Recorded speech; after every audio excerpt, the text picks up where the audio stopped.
సంఘము అని అంటే మనం చెప్పుకుంటున్నట్లు 200 మంది, 300 మంది, 500 మంది వీళ్ళు కాదండి. దేవుని వాక్యం చాలా స్పష్టంగా తెలియచేస్తూ ఉంది. ఎవరైతే రొట్టె ద్రాక్ష రసంలో పాలు పంపులు పొందేవారిగా ఉంటారో వారిని సంఘము అని చెబుతుంది. హల్లెలూయా. అట్టి సంఘంలో నీవు ఉన్నావా? ఏమిటండి, ఎందుకు మాకు ఈ రొట్టె ద్రాక్ష రసం కావాలి? అపోస్తలుడైన పౌలు గారు కొరింథీయులకు రాసిన మొదటి పత్రిక 11వ అధ్యాయం 23, 24 వచనాలు అంటారు, ప్రభువైన యేసు క్రీస్తు వారు చెబుతున్నారు, ఇది నా శరీరము. రొట్టెను పట్టుకొని కృతజ్ఞతాస్తుతులు చెల్లించి దానిని విరిచి శిష్యులకి ఇస్తే, ఇది నా శరీరం, దాన్ని జ్ఞాపకం చేసుకునటానికి దీన్ని తినండి.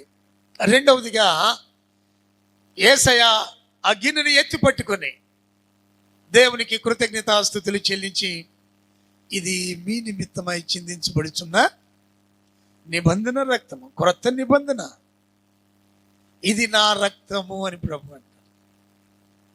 కాబట్టి ప్రభు శరీరాన్ని, ప్రభు రొట్టెను, ప్రభు పరిశుద్ధ రక్తాన్ని ద్రాక్షరసముగాను మనము సేవించినప్పుడు ఆయన శరీరంతో సహవాసము కలిగిన వారంగా ఉంటాం.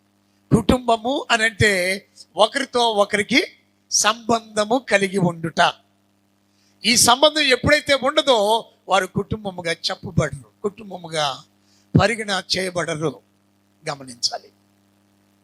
కాబట్టి ప్రియులరా, మనము ఆయన పరిశుద్ధ రక్తమును, ఆయన పరిశుద్ధ శరీరమును జ్ఞాపకం చేసుకునటానికి కుటుంబంగా కూడుకోవాలి.